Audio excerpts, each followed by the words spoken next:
Bonjour. Aujourd'hui, un sujet tout à fait contemporain, c'est le fait de vouloir tout maîtriser. Le fait de vouloir maîtriser les choses, mais pour ne pas dire le fait de vouloir tout maîtriser. Et je pense que c'est souhaitable de le questionner. Est-ce que finalement c'est un savoir-faire, tenter de tout contrôler, tout contrôler?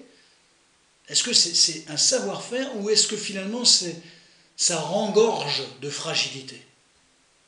Il y a certaines personnes, et notamment ceux que ça arrangera, qui diront c'est un savoir-faire, mais moi je pense que ça révèle beaucoup de fragilité. Cette attitude à vouloir tout contrôler révèle bien évidemment tant de choses pour l'être humain, pour les personnes qui cherchent à maîtriser les choses. Donc elle pose la question, une question très simple, la question du pourquoi. Pourquoi ce désir de maîtriser, de tout maîtriser? C'est parce que ça rassure. Mais si ça rassure, si ça les rassure, c'est bien parce qu'il y a une problématique, c'est bien parce qu'il y a quelque chose qui les dérange, qui leur pose problème. Quand tout va bien, on ne cherche pas à se rassurer. On cherche à se rassurer quand il y a quelque chose qui ne va pas, qui ne fonctionne pas. Ça, il faut arriver à le comprendre. Ça révèle aussi une chose qui est absolument limpide, c'est que ça révèle pour toutes ces personnes-là l'incapacité, pour ne pas dire l'impossibilité du lâcher-prise. C'est impossible, impensable, inimaginable, irréalisable de lâcher prise, d'accepter à lâcher prise sur quelque chose. Alors soit effectivement ne pas gérer une chose, ça dépend ce que c'est, soit de la gérer différemment, soit de se contenter de ce qu'on a fait et c'est amplement suffisant, soit d'en gérer une des deux, une sur deux, c'est-à-dire d'en privilégier une et d'en lâcher une autre, voilà. Mais chez ces personnes-là, il y a une impossibilité, une incapacité, ils en souffrent, de lâcher prise. Si vous acceptez de lâcher prise, vous allez accepter de déléguer un certain nombre de tâches, un certain nombre de missions. C'est-à-dire que vous allez commencer à faire confiance en quelqu'un d'autre que vous, et ça, le rapport à la confiance, c'est quand même sérieux, ça. Hein, la confiance en soi est d'une, et la confiance en l'autre, c'est très sérieux. Et bien souvent, celui qui veut tout maîtriser, il délègue pas bien, ou il délègue très mal, ou il reprend très vite les choses en main, mais ça c'est un souci. Donc essayez bien évidemment, ou du moins posez-vous les questions. Là, ce désir de tout maîtriser, c'est surtout une grande difficulté à déléguer et à faire confiance en quelqu'un d'autre, qui certes ne fera pas les choses comme vous, mais ça ne veut pas dire qu'il n'aura pas un certain savoir-faire. Par contre, il faut que vous acceptiez que ça soit fait un tantinet différemment de la manière dont vous auriez œuvré vous. Et ça, c'est un gros boulot pour certaines personnes. Et je dirais que c'est très rassurant de déléguer, puisque ça veut dire qu'on n'est pas seul, et qu'il y a du monde avec nous, et qu'on peut compter sur les autres. Et ça, c'est fabuleux. Celui qui veut tout maîtriser, il a du mal dans ce ratio-là, et il se sent finalement un peu seul au monde. Et ça, c'est peut-être le pire constat que l'on puisse faire dans l'existence, de se sentir seul et de sentir que l'autre ne peut pas nous donner un coup de main. Voilà. Mais à quel degré on a envie que l'autre nous donne un coup de main? Avec sa subjectivité, bien évidemment, à quel degré celui qui veut tout maîtriser n'accepte pas la subjectivité de l'autre. Alors ce qu'il faut aussi arriver à comprendre, c'est que tenter de tout maîtriser, c'est une illusion, mais une illusion totale. Ce n'est absolument pas possible. Vous arriverez peut-être à maîtriser un certain nombre de choses, mais il y a plein de choses qui vont vous échapper. Acceptez-le. Acceptez-le. Pourquoi vous ne l'acceptez pas? À quel degré vous avez l'impression que ça remet en cause vos capacités, vos compétences? Mais nullement. Nullement.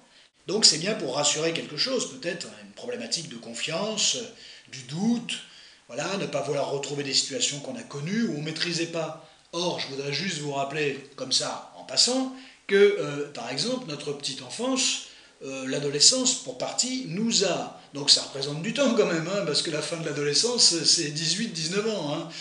Ça nous a quand même permis de nous rendre compte qu'il y a énormément de choses qui se déroulaient, hein, à côté de nous, devant nous, au travers de nous, et qu'on ne maîtrisait pas. Alors c'est ça, on n'a pas envie de retrouver cette période extrêmement complexe où on ne maîtrisait pas grand-chose. Ça me paraît une question tout à fait intéressante aussi. Il y a eu également le retour qu'on nous a fait sur nous-mêmes et le désir, bien évidemment, des personnes qui ont géré votre éducation et qui ont attendu que vous fassiez les choses bien. On va souhaiter que vous fassiez les choses bien. Est-ce que, en tentant de tout maîtriser, est-ce que vous tentez toujours de répondre bien après à ce qu'on a attendu de vous? Il y a tellement de choses que nous n'avons pas maîtrisées dans la vie. Alors bien sûr que chercher à maîtriser quelque chose, ça peut être rassurant, mais c'est faussement rassurant. D'ailleurs, plus on croit qu'on maîtrise quelque chose, et moins on maîtrise quelque chose. Voilà. Maîtriser, c'est un mot extrêmement fort. Je le dis au passage, la maîtrise est une méprise. Parce que fondamentalement, croire qu'on maîtrise et croire qu'il y a un enjeu capital et considérable, en fait c'est une méprise totale. Ça ne résout absolument pas le problème. Le lendemain, la problématique recommence, c'est exactement la même que la veille. Ce que l'on ne gère pas, eh bien, de sa vie personnelle, on va tenter de maîtriser des choses, d'abord qui nous décalent, qui décalent complètement la problématique, et puis ça va nous permettre de dire, bah tiens, ça je ne le maîtrise pas, mais moi je me rassure à constater que ça et ça, je le maîtrise, du moins je prétends le maîtriser. Du moins je vais passer un temps fou à tenter de le maîtriser, voilà. Et en fait, l'être humain, fondamentalement, il est tiraillé par quelque chose, par certaines choses, mais plutôt que de tenter de le comprendre, de le traiter, de le résoudre, eh bien effectivement, il va l'éradiquer, il va le refouler, il va le mettre de côté, et puis il va s'intéresser, il va vouloir essayer de maîtriser quelque chose, plusieurs choses d'ailleurs, ça détourne son attention, ça dérive la problématique, et ça détourne les problèmes, c'est un processus de compensation, mais une compensation, ça ne tient pas. Ça ne peut pas tenir, ça tient un certain temps, mais ça ne peut pas tenir. Ça, il faut le savoir aussi. Alors bien évidemment, vouloir tout maîtriser, ça occupe, on est bien d'accord, ça occupe. Je le dis autrement, ça donne du sens. Voilà, pendant qu'on existe, voilà, pendant qu'on tente de maîtriser quelque chose, jusqu'à son paroxysme, eh bien on existe. Il y a des enjeux, bien évidemment, il y a des choses qui remontent à la surface, mais ça donne du sens. Voilà, ça veut dire que le quotidien, il a du sens, il a une organisation, il y a des choses à faire, donc ça a du sens. Voilà. Bon, est-ce qu'il y a besoin de cultiver à ce degré paroxystique la maîtrise des choses pour que sa vie ait du sens? C'est une question. Voilà une question tout à fait intéressante. Il y a aussi une chose qu'il faut arriver à comprendre, c'est que quand cette tentative de maîtrise de tout, des émotions, du temps, des gestes, des affects, des choix, les gens voudraient être sûrs de faire le bon choix, alors que c'est seulement en faisant un choix et en vérifiant à quel degré ce choix était intéressant pour eux qu'ils sauront. Or, l'être humain veut savoir à l'avance ce qui est bon pour lui. Voilà. Il ne veut même pas l'estimer, il veut être sûr. Voilà, il n'a pas besoin d'estimation. Et même une estimation très probable, non, il veut une certitude, mais il recherche ce qu'il ne trouvera jamais. Voilà. Parce qu'on n'a pas la certitude qu'un choix va être le bon. Voilà. L'être humain veut maîtriser ses pensées, enfin voilà, maîtriser la maîtrise, on peut maîtriser de temps et tant de choses. Surtout, c'est le temps, maîtriser le temps. Moi, je pense qu'on est largement plus maîtrisé par le temps qu'on ne maîtrise le temps, mais ceux qui ne l'acceptent pas vont effectivement tenter de vérifier à quel degré ils peuvent maîtriser le temps. On ne peut pas faire sur une journée ce qui se fait sur 2 jours, tout simplement, voilà. Et si vous commencez à ne plus dormir pour faire des choses, eh bien vous allez très très rapidement épuiser, et très rapidement vous allez frôler la crise d'apoplexie. Voilà, donc ça c'est important. Il y a autre chose qui me paraît important, c'est que si vous ne maîtrisez pas quelque chose, c'est pas un échec, c'est pas un échec. Or, souvent, c'est vécu comme un échec. Tout ça est de l'ordre de la compensation ou des problématiques qui sont projetées ou transférées sur la situation dans laquelle est la personne qui tente de vouloir tout maîtriser. Voilà. Il serait souhaitable que cette personne accepte qu'il y a plein de choses qu'on ne peut pas maîtriser, le temps, ses faits et gestes, les paroles. Il y a aussi beaucoup de gens qui voudraient absolument maîtriser toutes leurs paroles. Alors, très bien, ça fonctionne. Il y a des gens qui ont un langage très politiquement correct, qui analysent toujours tout ce qui va être dit, tout ce qu'ils vont dire. Voilà, mais le problème c'est qu'ils rendent une copie complètement édulcorée, c'est-à-dire entre ce qu'ils auraient réellement envie de dire de manière spontanée à quelqu'un et ce qu'ils disent, il y a une marge. Ne souffrent-ils pas de cette marge-là? Sont-ils réellement eux-mêmes? Eh bien ça c'est un problème relationnel. Comment ça marche quand la personne qui a envie de tout maîtriser se rend compte qu'elle n'y arrive pas? Voilà, c'est la catastrophe, quoi.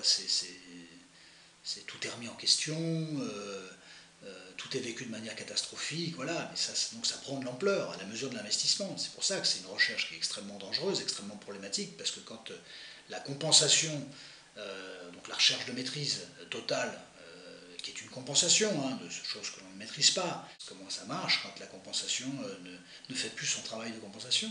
Voilà, ça c'est un véritable problème. C'est un véritable problème pour l'être humain. Parce que il a plus de plan B, quoi. Voilà, la recherche de maîtrise est une méprise, comme je l'ai dit tout à l'heure, c'est un plan B, c'est un formidable plan B. Mais quand votre plan B il marche plus, il faut un plan C. Oh là, mais il n'y a pas beaucoup de gens qui ont un plan C.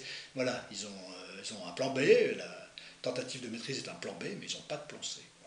La personne qui cherche à maîtriser les choses, en règle générale, est quelqu'un qui a un tempérament plutôt anxieux, hein, angoissé, voilà, donc ça peut se travailler, hein, pourquoi de telles angoisses, ainsi de suite, voilà. Et puis plutôt que dans le faire, on peut être aussi du côté de la parole, hein, ça peut être intéressant de poser les choses par la parole, hein, de venir voir un praticien, de parler des choses, voilà, plutôt que d'être dans le faire, l'agir, c'est bien, mais la parole, ça peut être pas mal aussi, hein, ça peut permettre de poser les choses, de prendre du recul, de s'entendre dire les choses, de les articuler autrement, différemment. Mais si ça n'a pas été énoncé, ça ne peut pas évoluer.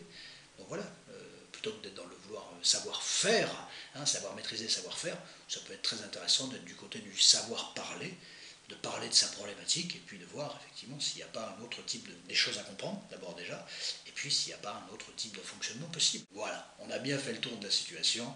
J'espère que cette vidéo vous a intéressé, elle était un peu longue, elle était assez exhaustive, mais il y a plein de questionnements là-dedans, susceptibles de vous intéresser. Moi j'ai pris beaucoup de plaisir, comme d'habitude, à déplier, décortiquer un petit peu avec vous cette situation ou ces situations. Voilà. Prenez grand soin de vous, et puis à très bientôt pour notre vidéo. Au revoir.